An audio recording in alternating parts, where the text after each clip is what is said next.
O governo Jair Bolsonaro extinguiu o fundo PIS/PASEP e autorizou o saque temporário de até R$ 1.045 do Fundo de Garantia do Tempo de Serviço, FGTS.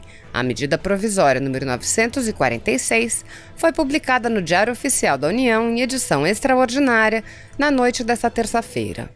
Ao extinguir o Fundo dos Programas de Integração Social, PIS, e de Formação do Patrimônio do Servidor Público, PASEP, o governo transferiu seu patrimônio para o FGTS.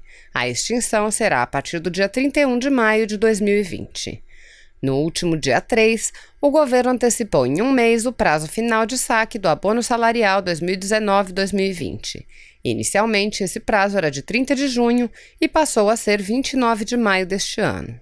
A medida provisória diz que fica preservado o patrimônio acumulado nas contas individuais dos participantes do Fundo PIS/PASEP e diz que será permitido o saque das contas vinculadas individuais de origem PIS ou PASEP mantidas em nome do trabalhador.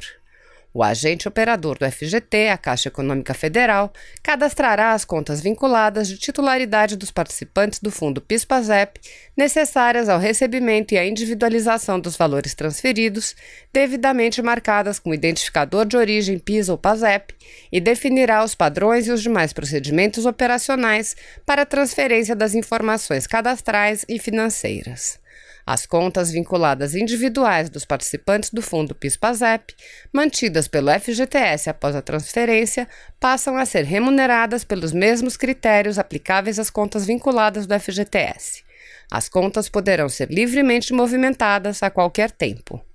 A medida provisória também estabelece que os recursos remanescentes nas contas não sacados serão tidos por abandonados a partir de 1º de junho de 2025 e passarão a ser propriedade da União.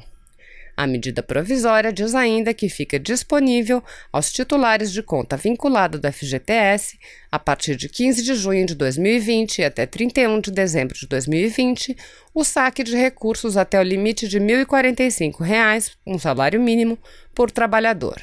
Segundo a medida provisória, esse saque foi autorizado em razão do enfrentamento do estado de calamidade pública e da emergência de saúde de importância internacional decorrente da pandemia. Caso o titular tenha mais de uma conta vinculada, o saque será feito na seguinte ordem: contas vinculadas relativas a contratos de trabalho extintos, com início pela conta que tiver o menor saldo, e demais contas vinculadas, com início pela conta que tiver o menor saldo. Segundo a medida provisória, os saques serão efetuados conforme cronograma de atendimento, critérios e forma estabelecidos pela Caixa Econômica Federal, permitido o crédito automático para a conta de depósitos de poupança de titularidade do trabalhador previamente aberta nessa instituição financeira, desde que o trabalhador não se manifeste negativamente, ou o crédito em conta bancária de qualquer instituição financeira indicada pelo trabalhador, desde que seja de sua titularidade. A medida provisória diz ainda que o trabalhador poderá, na hipótese do crédito automático até 30 de agosto de 2020, solicitar o desfazimento do crédito. As informações são da Agência Brasil. Os trabalhadores informais já podem acessar o aplicativo da Caixa para se cadastrar no auxílio emergencial de R$ 600. O pagamento deve começar depois de amanhã. São 3 parcelas, 2 este mês e outra no mês que vem. O aplicativo Caixa Auxílio Emergencial está disponível para celulares com sistema Android ou iOS. Ele é de graça. Mesmo que não tenha crédito, para esse app, ela poderá acessar. Devem fazer o cadastro trabalhadores informais, microempreendedores individuais, MEI e contribuintes individuais do INSS que não estejam nos programas sociais. Ou seja, quem já recebe o Bolsa Família ou está no cadastro único não precisa se inscrever. Segundo o governo federal, a expectativa é que entre 15 milhões e 20 milhões de pessoas façam o cadastro. O auxílio é de 3 parcelas de R$ 600. Quem já tem poupança na Caixa ou é correntista do Banco do Brasil pode receber antes, direto na conta, já nesta quinta-feira. A primeira parcela vai estar disponível até o dia 14 de abril, a segunda entre 27 e 30 de abril e a terceira entre 26 e 29 de maio. Para quem já recebe o Bolsa Família, não muda nada e o calendário continua o mesmo. Mulheres responsáveis pelo sustento da casa recebem R$ 1.200. Quem tem direito ao benefício pode solicitar transferência para qualquer banco sem custo. E quem não tem conta vai ter uma poupança aberta automaticamente pela Caixa. Todos os brasileiros que estiverem nesses programas receberão uma conta de poupança da Caixa digital de graça, poderão fazer DOCs de graça, poderão fazer pagamentos de conta de graça. O presidente da Dataprev, Gustavo Canuto, detalhou a organização feita pela equipe para ter acesso aos dados e evitar que pessoas que não tenham direito recebam o benefício. Nós sabemos que um pagamento equivocado, uma família que receba o recurso sem ter o direito, isso vai resultar numa falta de credibilidade de todo o programa, de todo o auxílio. O presidente Bolsonaro determinou, esses recursos são para as pessoas, não é para fraudador. Nós estamos já trabalhando com a BIM, vários sites já foram derrubados, Polícia Federal entrando em ação. O aviso é o seguinte, fraudadores, atenção, vocês vão acabar na cadeia. O Gabinete de Segurança Institucional da Presidência da República é responsável por assessorar o presidente em assuntos nucleares, de segurança cibernética, segurança das fronteiras e também por cuidar da segurança pessoal do presidente da República. E hoje a gente conversa com o ministro que é responsável por essa área, General Augusto Heleno. Olá, General, obrigada por falar com a TV Brasil. Boa noite, é um prazer muito grande poder me dirigir aos brasileiros e brasileiras que vão nos ouvir um pouquinho quanto às missões do Gabinete de Segurança Institucional. Essas missões às vezes são um pouco desconhecidas. Ministro, apesar de sempre existirem desafios, principalmente no comando de um país do tamanho e da importância do Brasil, eu acredito que nenhum chefe de Estado, nenhum governo estava preparado ou esperava enfrentar uma pandemia como a gente está enfrentando agora em 2020. Com o governo brasileiro, como é que está a situação? Os senhores se sentem preparados para lidar com isso? Quais medidas têm tomado para poder minimizar os prejuízos que virão, certamente, por conta dessa pandemia? Realmente a pandemia foi uma surpresa extremamente desagradável para o mundo inteiro. Modificou muito as perspectivas de alguns países e o Brasil foi seriamente afetado, uma vez que nós estávamos saindo de uma crise que nós podemos considerar que durou 20 anos, onde nós tivemos um país que foi afetado seriamente pela corrupção, pela má gestão, por uma série de fatores que colocaram o Brasil numa situação muito difícil e o presidente Jair Bolsonaro, nesse primeiro ano de governo, tinha conseguido dar um salto de qualidade em muitas coisas dentro do Brasil e principalmente da nossa projeção internacional. Então, de repente, essa pandemia veio afetar diretamente o planejamento que vinha sendo feito, principalmente na área econômica, onde a nossa mudança em relação ao que vinha acontecendo anteriormente, ela era flagrante. Nós tivemos um salto de qualidade na nossa economia muito grande. E já fomos prejudicados no final de 2019 por uma retração mundial que começou a afetar a China e acabou se alastrando pelo mundo inteiro. Então isso foi muito sério para nós, mas nós temos capacidade de vencer essa dificuldade. Nós vamos sair muito bem disso, eu tenho certeza. Agora, é lógico, com um período onde todos os brasileiros e brasileiras de todas as idades acabaram se vendo afetados seriamente por essa situação que as providências principalmente obrigaram a mudar o dia a dia de 90% dos brasileiros. E aí, no campo das providências, a gente tem o Gabinete de Segurança Institucional, o GSI, que, como o senhor falou na sua apresentação, não é um ministério muito bem conhecido pelo povo, pelo povão que nos assiste. Então, eu gostaria que o senhor falasse qual tem sido, primeiro explicasse para o público que está nos assistindo o que é o GSI, qual é o papel do GSI e o que ele tem sido, qual o papel dele neste momento no esforço de combate a essa pandemia. Muita gente vê o Gabinete de Segurança Institucional, o GSI, como responsável pela segurança do presidente e de seus familiares. Realmente essa é a missão que chama mais atenção. é a missão mais visível nossa. Mas nós somos a cabeça do sistema de inteligência do Brasil, que inclui a Agência Brasileira de Inteligência e mais 19 órgãos de inteligência de diferentes ministérios. Nós somos responsáveis pelo Programa Integrado de Apoio à Fronteira, somos responsáveis pela área nuclear, somos responsáveis pela segurança cibernética e tudo isso concentrado num órgão que funciona dentro do Palácio do Planalto, cujas responsabilidades abrangem o país inteiro. O nosso efetivo não é muito grande, então nós temos um volume de trabalho bastante diverso em termos de atribuições, que exige uma qualidade muito grande, porque nós assessoramos diretamente o presidente da República, e isso nos dá uma responsabilidade que nos honra muito.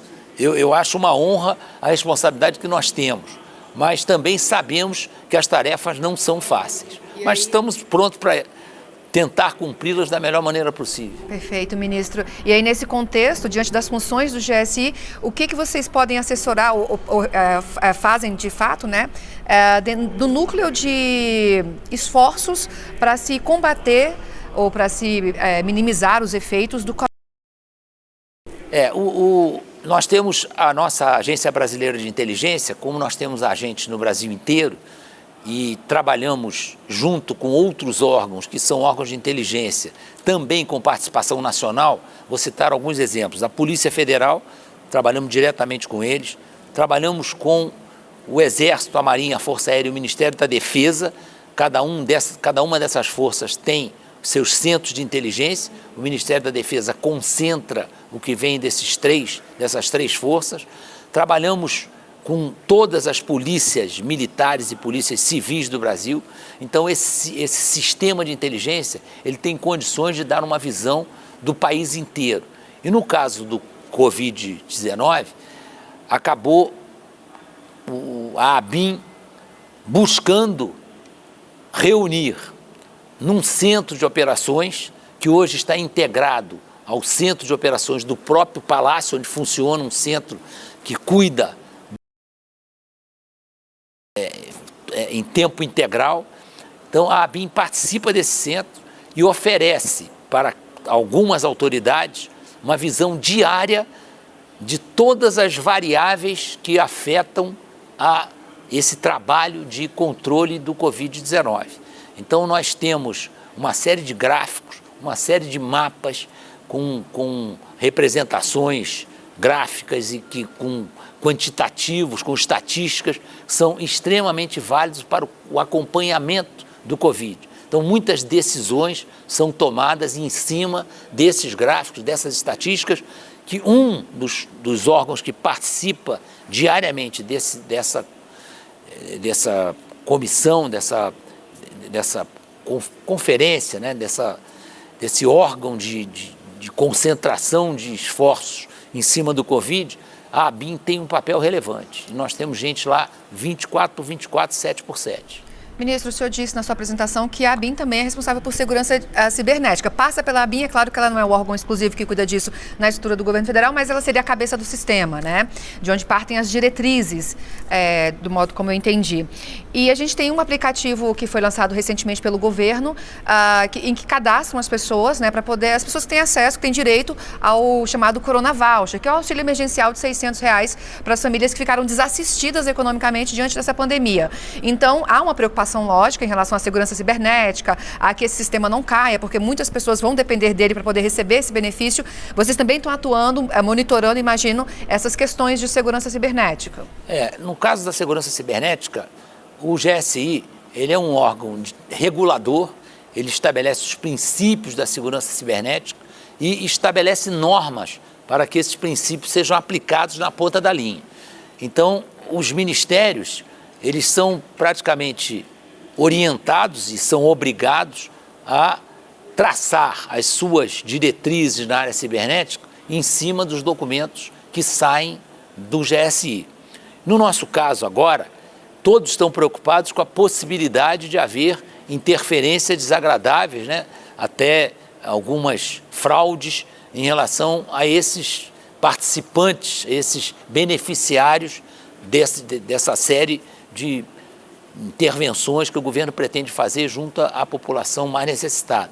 E nós temos certeza, hoje, por tudo que a gente consegue controlar, que nós provavelmente não teremos esses incidentes na área governamental com relação a esses pagamentos, principalmente, que vão ser feitos para pessoas que têm necessidade realmente de receber esse auxílio governamental. Então nós temos confiança, uma confiança muito grande na nossa segurança cibernética.